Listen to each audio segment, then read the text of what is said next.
Sosial şəbəkələrdə Bakıda bir nəfər qadın sakinin tikinti işlərinə etirazını əks etdirən görüntülər yayılıb.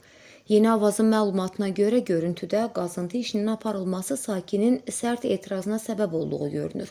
Hadisənin hansı ərazidə və nə vaxt çəkildiyi qeyd olunmayıb.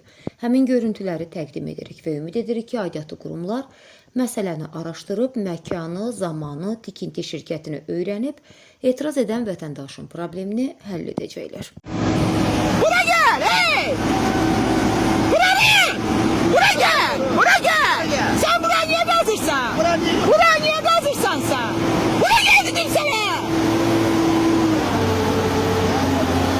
Bura gel! Bura gel beni izah elə! Sen niye oranı kazırsan? Gel bura!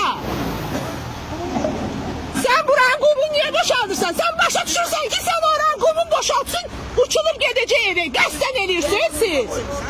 Görürüm ki ben gelir gazır buranı, qəsdən edirsiniz. Niye koymursunuz insanlar rahat yaşasın evinde? Ben gelmirəm.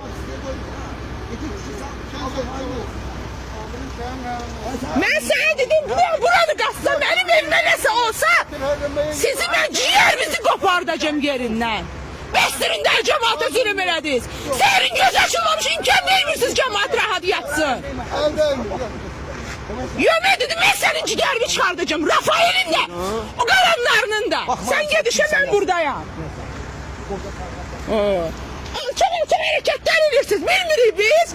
Oradan işaret edirsen ki gel gaz. Sonra da dersen ki ben bir şey eləmirəm.